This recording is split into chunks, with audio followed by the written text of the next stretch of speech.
Hello movie lovers, I'm Trenton and I love movies just like you. In today's video, I'll be telling y'all everything that I watched in May 2022. So everyone's entitled to one good scare. The first movie I watched this month was 0.0 Megahertz. The members of a supernatural exploration club called 0.0 Megahertz explore a haunted house to prove the existence of frequencies that attract ghosts. I gave this movie 2 stars out of 5. This movie had a pretty interesting premise, but was executed somewhat poorly.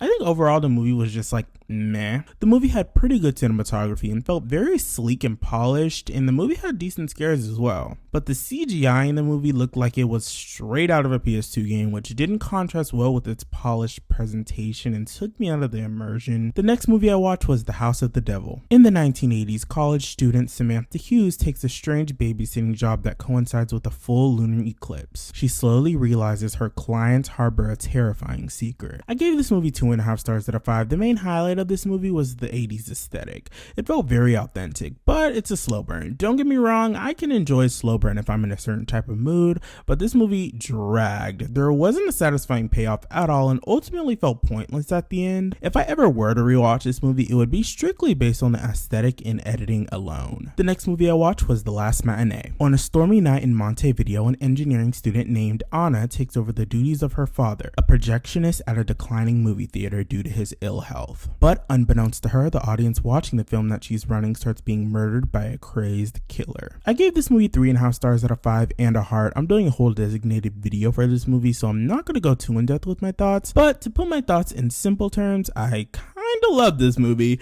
That's all I'm going to say for right now. The next movie I watched was Crush. When an aspiring young artist is forced to join her high school track team, she uses it as an opportunity to pursue the girl she's been harboring a long time crush on. But she soon finds herself falling for an unexpected teammate and discovers what real love feels like. I gave this movie 3 stars out of 5 and a heart. I don't have too many thoughts. It's just a cute queer coming of age story and a fun and wholesome watch. The next movie I watched was Wolf Creek 2. Lured by the promise of an Australian holiday, backpackers Rutger and Katarina and Paul visit the notorious Wolf Creek crater. Their dream outback adventure soon becomes a horrific reality when they encounter the site's most infamous local, the last man any traveler to the region ever wants to meet, Mick Taylor. As the backpackers flee, Mick pursues them on an epic white-knuckled rampage across hostile wasteland. I gave this movie 3 out of 5 stars. It's definitely not better nor as effective as the first, but it's still a very solid sequel that subverts the viewer's expectations multiple times.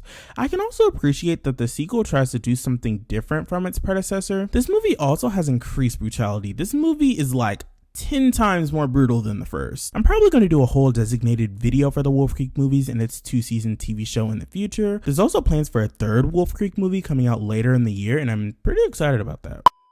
If you made it this far, you must be enjoying something about the video, so why not subscribe to my channel for more videos from me and hit that notification bell so you'll be notified whenever I post a new video if you haven't already. And in the future, if you come to the conclusion that you don't like my videos anymore, you can unsubscribe. If you want, I won't be mad. I promise. The next movie I watched was Triangle. When Jess sets sail on a yacht with a group of friends, she cannot shake the feeling that there's something wrong.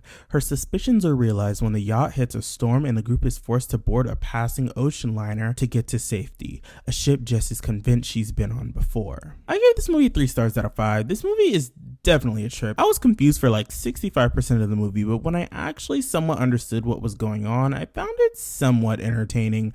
I actually predicted a twist and a half in the movie. They were executed pretty well, but if I'm being 100% honest, I still don't fully understand what the fuck was going on at the same time. The next movie I watched was The Sadness. A young couple is pushed to the limits of sanity as they attempt to be reunited amid the chaos of a pandemic outbreak. The streets erupt into violence and depravity as those infected are driven to enact the most cruel and ghastly things imaginable. I gave this movie 4 stars out of 5 and a heart. I highly enjoyed this movie and the ending alone bumped this movie up a star. I'm doing a whole designated video for the movie as well, so I'm not gonna go too in depth with my thoughts, but that video will be coming soon. The next movie I watched was Spell. A father survives a plane crash in rural Appalachia but becomes suspicious of the elderly couple who take him in to nurse him back to health with ancient remedies. I gave this movie 2.5 stars out of 5. This movie was okay. I don't even have a lot of thoughts about it. The premise was interesting enough, but the movie started to become extremely cliche in the third act. The next movie I watched was Intruder from 1989. The overnight stalk crew of a local supermarket find themselves being stalked and slashed by a mysterious maniac. I gave this movie 2 stars out of 5. This is one of the cheesiest movies I've ever seen, and I don't mind a cheesy slasher movie, but there were a decent amount of flaws I had with this movie. The acting from our main character wasn't the best, but it didn't exactly take me out of the movie. But there was one minor side character whose acting was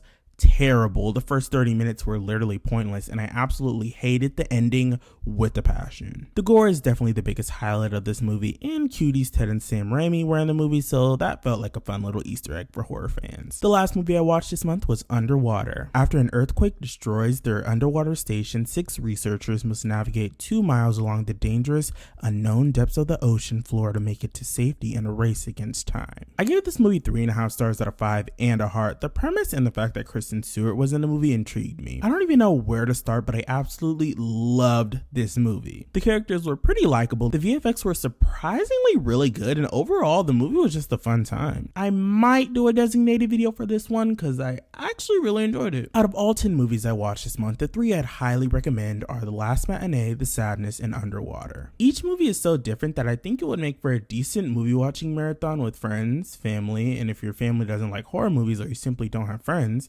me, you can watch the movies by yourself and still have a pretty fun and interesting time. Alright, movie lovers, I'll see y'all in the next one. Peace out.